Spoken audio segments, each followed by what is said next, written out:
Ya grabé un poquito. Bienvenidos. I'm Kairym and Lulu, your savvy kitchen explorer and global traveler. And I'm Lulu. Welcome to the Beehive, your space for inspiration and positive energy.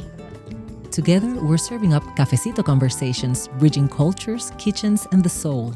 We're here to help you find the grace in the in-between, one cup and one conversation at a time. From strategies to elevate your crunch time cooking to savvy tips for your next big adventure. To inspirations you need to keep your spirit and your community thriving. Grab your cafecito. Let's get savvy. Let's get inspired. Welcome back to Cafecito Conversations. You want to do that again? Welcome back to Cafecito Conversations. Today is Monday, and I had such a fulfilling weekend. Lots of steak and some really nice skinny truffle fries that I ate my serving and my kids' portions. It was amazing.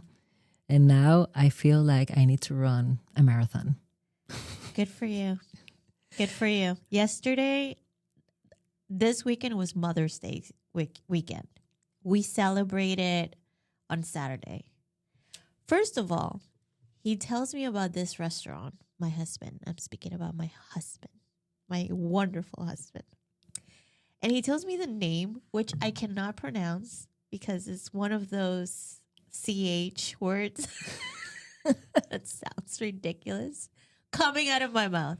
Anyhow, he tells me the name of the place. It doesn't register because it doesn't sound fancy, you know?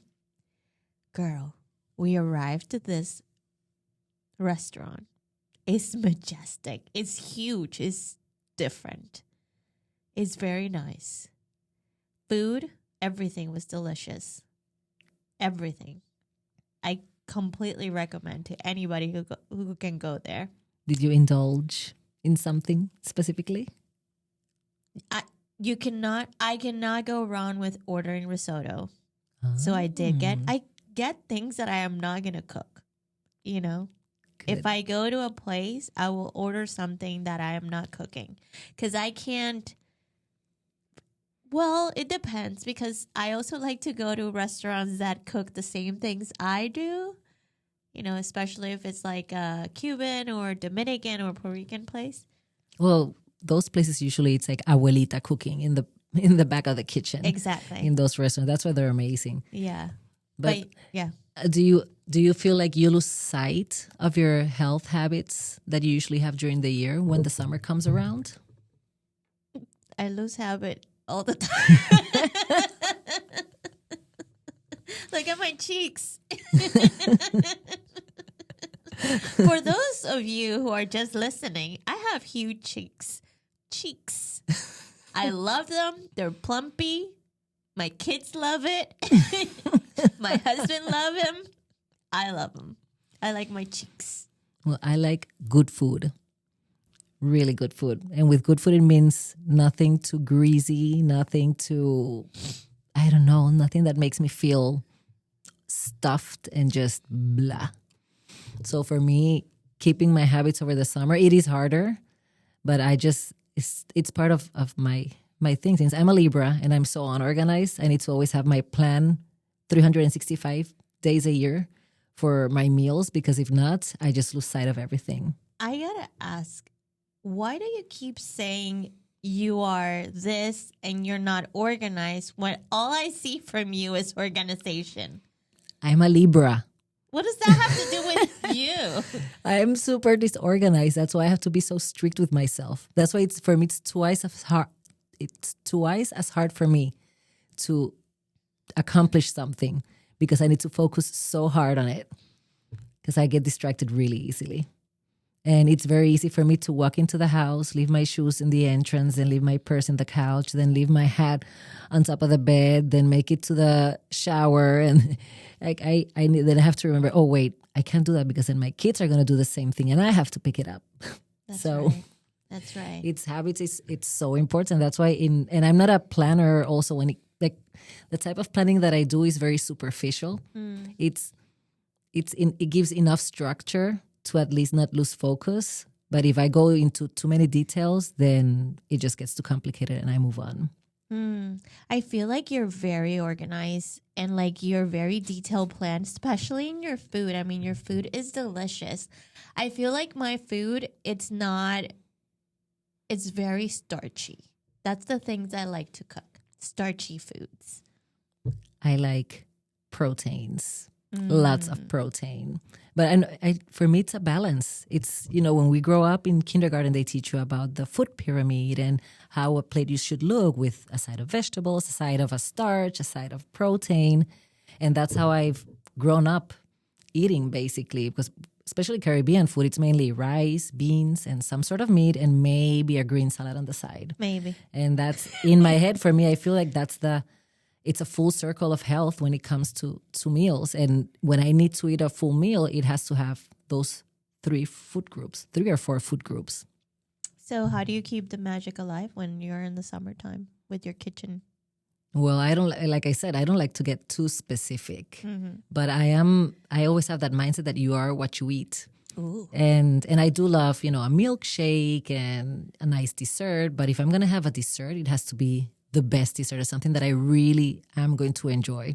But if I was going to have it every single day, it loses the magic. So I try to keep it simple. You don't see a calendar in my house that says specifically by ingredients and by meal and recipe what I'm going to make. But I did a few years ago for Pensacola Mom Collective, I wrote a piece called Healthy is the New Skinny. And it just derives my meal calendar by day and then just by meal type, not by specifics. And then it just gives me some insight when I have to go to the grocery store, what to buy for the next few days. And Mondays, I have a question to ask. You know when you say this is your meal hack, you know how they're calling it now? Yeah. The biohack. Mm-hmm. To eat healthy. It's the new biohack. Can you believe that? No. Well, I like your mom collective thing. Is that something we can find on your website? Yeah, you can find the piece on my website for sure. You can go directly to Pensacola Mom Collective. But just to give you an example, for example, Mondays in my house, it's pasta night. Oh, so you have it by day. I have it. I divide a type of food by day. So it's not spaghetti bolognese night or it's not lasagna night, it's pasta night. Why? Because either I have leftovers for the weekend that I can just toss with some pasta and cheese and some sauce and call it a day, or I can do it from scratch and it's still simple enough to cook, because pasta is one of the most easiest and delicious meals I think exists in the world. That's what we're doing today. It's Monday. I have leftover meatballs. There you go. So that's what they're eating. So like Mondays is pasta day, Tuesdays is Taco Tuesday. And that's the best part. You get a rotisserie chicken from the store, some tortillas, and everything can be store-bought or you can make it from scratch. It's up to you. Wednesdays is slow cooker day, which means that that same Tuesday that we do the quick tacos, I throw something in the slow cooker, whatever recipe I have, either a soup or usually it's a braised beef or braised chicken or something like that cooks overnight. Even ribs, a full rack of ribs, you just throw them in there already pre-seasoned, no liquid or anything. In 16 hours, you'll have the perfect smoked ribs from your crock pot. Thursdays is leftover days. So whatever is left over from slow cooker day and, earlier in that week, that's what we'll have for dinner. Pizzas is for Fridays. So we have pizza Fridays at home. The kids enjoy that. They get to choose if they want to make it at home or from scratch, or if they want to order takeout or we go somewhere. And weekends, there's only brunch and dinner served in the house. And usually dinner only comes from the grill, be it burgers, steak. I'm a steak person. You will rarely find burgers. But we'll do shish kebabs, pinchos, and steak and whatever, side salad or rice and beans is usually the go-to because it's so easy. Gyros. No, that's for leftover day. Yeah. That's what we'll do. That is also for the summertime, or this is like an everyday thing that you do? I keep it's year round. Oh, because if you're at home, even in the summer. In the summer, if you're at home, you're on a Monday. Let's say you take the day off to take the kids to the public swimming pool in your area or to the beach. You still have to think about how to feed them. Yeah, you might get food out and about, but maybe the kids already have instilled in their head they like pasta, so you go to an Italian restaurant or those let's keep it an Italian restaurant to not mention names of places that I wouldn't go. Right. Or you come home and it's easy. Just boil some pasta, make some mac and cheese, whatever rocks your boat. But it just keeps your mind focused, and you don't have to be thinking, oh my God, what am I gonna cook today? It's a pasta. You then just figure out what kind of pasta. So that's my go-to when I don't know what to cook. But I don't like. We're gonna go back to a few episodes back where I talked about that I like change. And I cannot have the same thing every week, same days. Like, I change it up. So it doesn't matter. It's like whatever I feel that day is what everybody in the house is going to eat.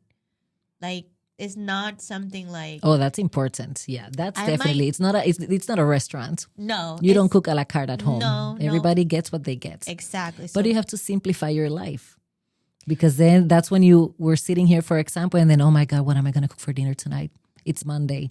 And I already know. Well, I know it's some sort of pasta. Well, I used to have the last 3 years, I had this agenda where I can write down what I was going to cook during the week. And I will go to ChatGPT. Believe me, I've been using ChatGPT since ChatGPT wasn't famous. ChatGPT. Eso mismo. That thing, I've been using it back in corporate. We were testing it out, et cetera, et cetera. Well, long story short, I do go there and I will write it down based on the ingredients that I would still have at home. Or I had this app that I still have it. I've had it for like 15 years now that I use it. It's called, should we say names? Yeah, of course. It's called Mia Lime. MEALIME. Never heard of it. I've always used the free version of it because it's easy, and I don't have to pay for it. But it gives you ideas of what to cook. And like, let's say I've learned how to cook because of this app, because it would teach me step by step what to do. And to order stuff from the grocery stores, you will put like everything that you are going to order, like the food from the actual recipes. It'll auto-populate this list, and then you can send it to like Instacart or Walmart or Publix for someone to buy it for you and bring it home. That's amazing. So it was kind of like those companies that you just order and then you choose the food and then they will send you the ingredients and you will still have to cook it at home. Mm-hmm. So it would basically be the same thing, but I would just pick it by myself because I did try those companies and they suck. No, it's just they take 45 minutes to prepare. I have friends that used it and it's just not. It takes me 30 minutes to make a meal every day. Yeah. That's the average time frame. When you stick to my plan, for example, the pasta, the tacos, it's a 30-minute thing. Yeah. Especially on weekdays that you're in a hurry or in a rush. Oh, we need to make a date about how to cook things. Well, we need to do a cooking show one day. I know. I've been trying to figure out how you can do a podcast about that, but it's so hard when you listen and not see what's going on. Are you kidding me? I just want to hear the sizzling of the pan. Like telling me. Okay, so keep going. Keep telling me about how do you do the shopping now? Okay, for example, I go to the grocery store twice a week. How do you shop at the store? Because I learned something from that app too about how to shop at the store. I don't know. I have all the stores memorized. I hate going to the store, so I'm usually doing like the show from the 80s, shop till you drop. You see me just running through the aisles, getting what I need. But I usually know it, and I don't even have a list. I just kind of walk by and okay, this is what I need, and I know where each thing is in each aisle. But I always start with the produce at least. And I stick it to twice a week. Monday, Thursdays are shopping days. Mondays, I shop for the days leading up to Thursday. And then Thursday, I shop for the weekend. And at least it saves plenty of money and some time in shopping hours for sure. And the three things you will always find in my fridge are onions, peppers, and garlic. They're actually called the Holy Trinity. You know how I have those? Frozen. Because I feel like if I buy them at the store, they always go bad by like the third day. No. Yeah. If you buy them pre-chopped or pre-diced. No, not pre-chopped, pre-diced. No. But no, Vegetables can last 7 days in your fridge without a problem. Well, Bell I want them to peppers last and me onions. for 3 weeks. No, that's too long. The problem with with particularly onions and peppers, frozen ones, they get very soggy. So No. when you saute them, they hold water, so they'll lose that water and they will not get that golden color that you would like. Well, that's the thing, that the ones that I buy are the chopped ones. Ladies, ideas. If one day you have nothing in your refrigerator and you remember that you have it on your freezer, these are $1.99 Nice. at Publix. They're already chopped. They're called a Trinity. It's red, green, and green peppers and onions chopped, and is a big bag in the frozen aisle. Interesting. And then you just take it out. Like, they're great for, like, if you're going to do chicken, shredded chicken, and you're going to mix it all together, or if you're going to do ground beef, or if you're going to do, if you're going to mix it in your rice, you know, they are great for that because the kids don't see it and they still eat because it. they kind of, because they mesh away, they kind of mold into the meal. They dissolve into your meal. They dissolve into the meals. Definitely. Yeah. No, but it's something that you should always keep in your fridge anyways. You should always have fresh onions, fresh garlic, and fresh peppers, because almost I can guarantee you that 85% of recipes will hold one or those three ingredients. Which onions would you get? The white ones, yellow ones, or the red ones? Which one do you prefer? Spanish yellow onions for generic cooking. Red ones they're better for salad. Red onions are better for salad. And then the yellow onion for the average cooking. And they'll last pretty long, believe me. Just make sure you always have them. And then you pick one protein a day. I don't try not to repeat, just to keep the balance of the protein intake. You know, they say so many, the chicken nowadays, they have so many hormones, and the steaks and all that kind of stuff. So I usually pick beef, a chicken, a seafood, and pork, and then the rest of the days are vegetarian or leftovers. Oh, wow. And repeating whatever I have. So going back to how you shop at the store, like, you already know where to go, and then you just go straight to it because you already have it in your head? Yeah. Or you go with like a list? Well, once a month, you do that trip to Costco or Sam's, and you get the main items, all the pastas, all the pantry items that you need. You just stock your pantry with that stuff. I just ordered Costco, but I did from before I got in here. There you go. No, but I didn't go. I order, for them to deliver at my house because I can't go to all these stores. I don't like it. No, I believe me, I love it. But what I wanted to mention about the aisles to avoid, what I learned from the app was, like, avoid the middle aisles. Where all the candy is at?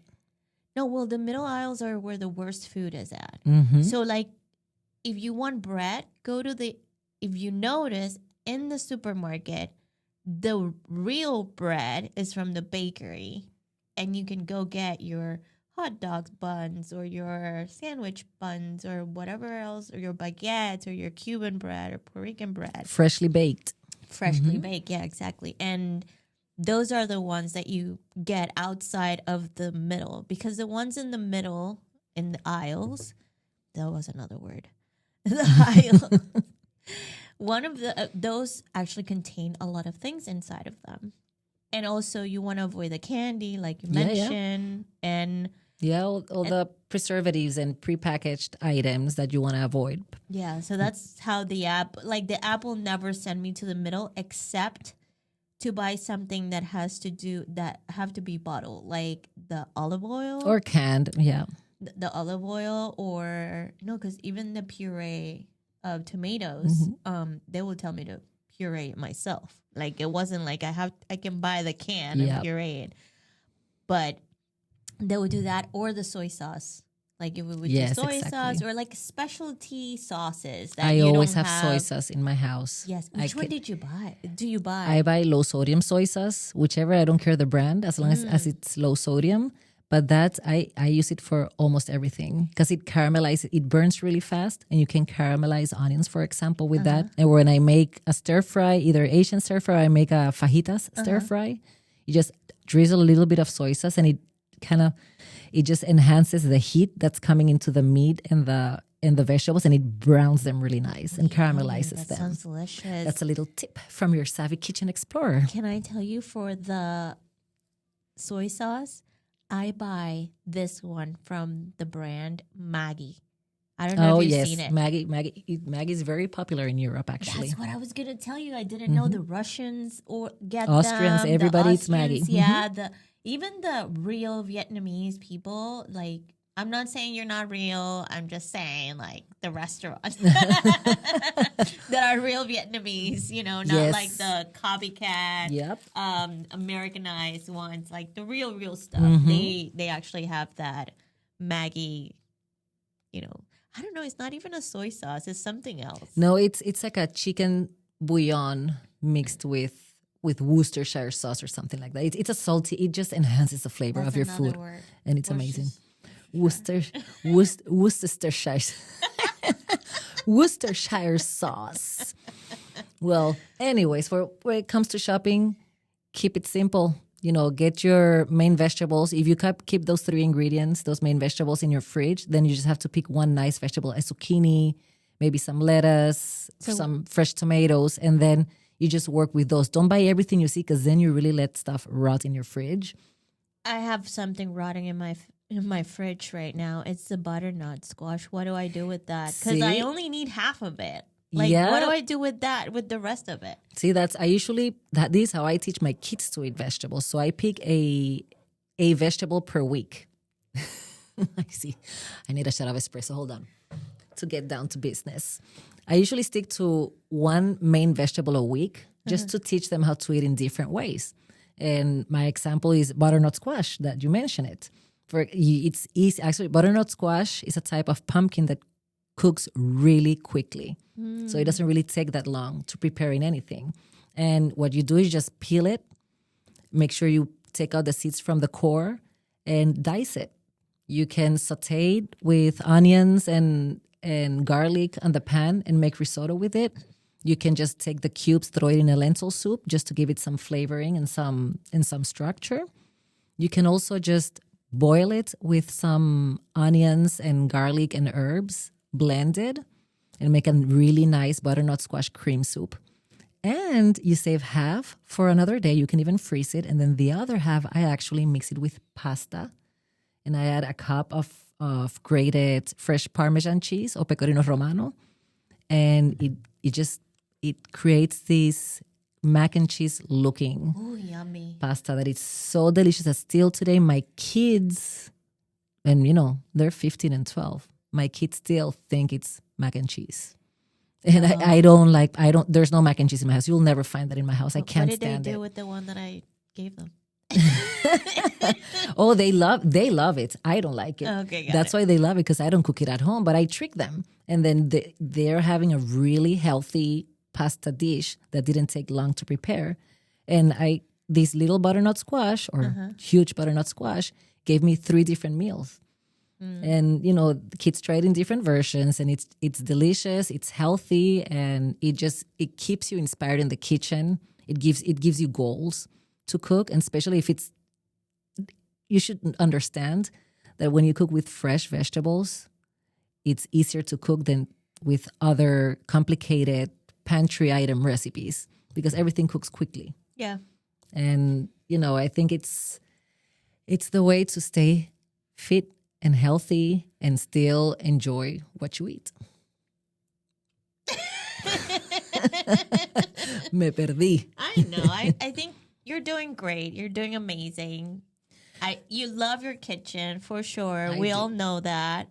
But it gets noticed, you know, that you make mac and cheese from scratch.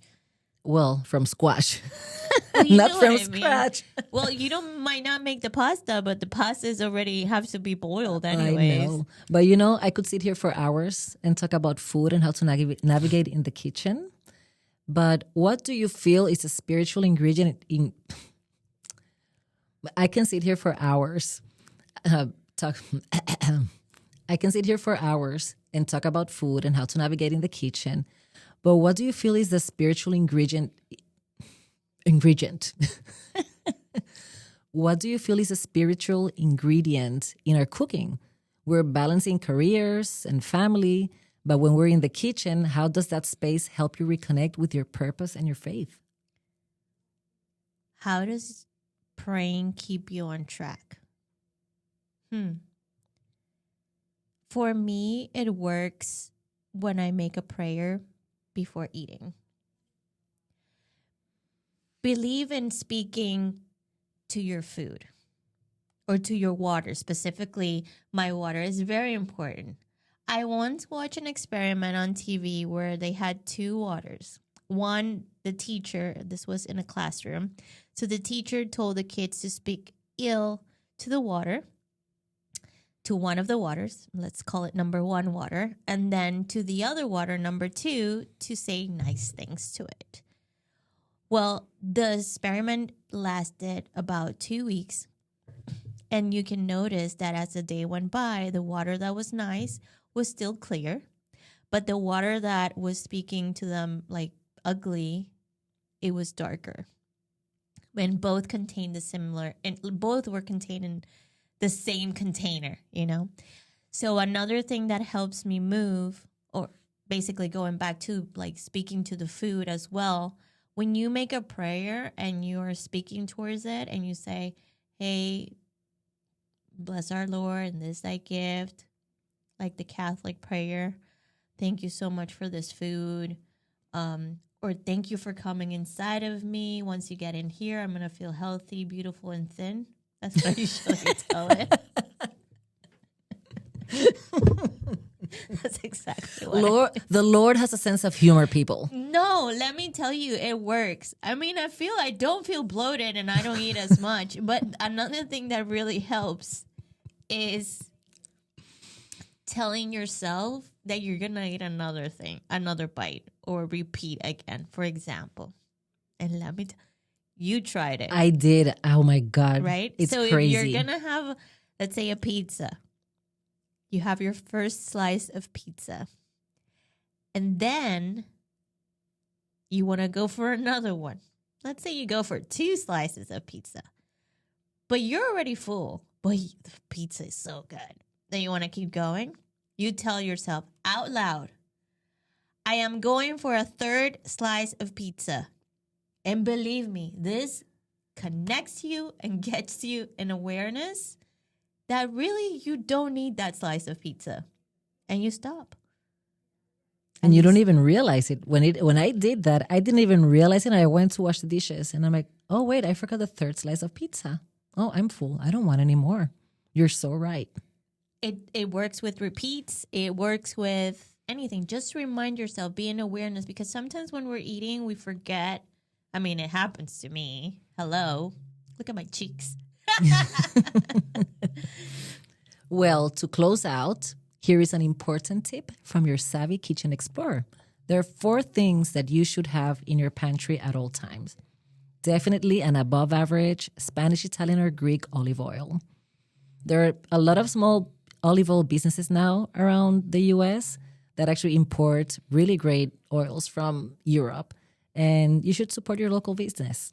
Always have a good balsamic glaze. You would never think about it, but you can season your proteins with this. You can drizzle your salads. You can make so many things with it. And I actually get a really nice high quality one at TJ Maxx and Home Goods. Interesting. Yes, usually if it's made in Italy, in Modena, it's usually quite good. And always have a high quality salt and pepper meal. That definitely enhances any meal you cook. And I use also one that I find from Spain in Home Goods called Carmencita. So if you see it, grab it. And they make great gifts too. And to impress your guests this summer, with those ingredients that I mentioned, you make this fresh, most delicious Italian salad called insalata caprese, which is as simple as you can imagine. Just sliced tomatoes, layered with sliced fresh mozzarella, and then topped with a fresh basil leaf. You just drizzle the balsamic, the olive oil, the cracked salt and pepper, and you will cook to impress. Believe me. Yum. And what's your beehive reflection, Lulu? Oh, Your body is your temple. Do you not know that your body is a temple of the Holy Spirit within you, whom you have from God, and that you're not your own? For you have been purchased at a price. Therefore, glorify God in your body. That's from 1 Corinthians 6, from 19 to 20. There was a time I looked at my body with pressure instead of purpose, like something to fix instead of something to honor. But a temple isn't rushed. It isn't criticized. It's cared for, protected, respected, and I'm learning my body deserves that kind of love. Not because it's perfect, but because God chose it to carry me through this life. Through motherhood, through growth, through every prayer whispered in quiet moments. So today, I pause and ask myself, how am I treating the place God lives in? A gentle reflection for today. What am I feeding my body, physically and emotionally? Am I speaking to myself with kindness or criticism? Have I allowed my body to rest or only pushed it? What is the one small thing or one small way I can honor my body today? Today, I choose to nourish my body with intentions, not restrictions. Move my body with gratitude, not punishment. Rest without guilt. Speak life over myself, because honoring my body isn't about control. It's about sacred care. And little by little, with grace, I'm learning to treat this temple like something sacred. Because be patient with the process, because little by little, bees build their hives. Well, there was a lot of information delivered in this episode, so don't hesitate to check our notes on this don't hesitate to check our notes and follow us on social media at Kairi Up, and follow us at social media at From My Kitchen to the World LLC, or you can check more recipes in my website kairymivon.com. And for more practical gratitude habits, follow me on Instagram at lulus.beehive. See you next time. Adios. Ciao.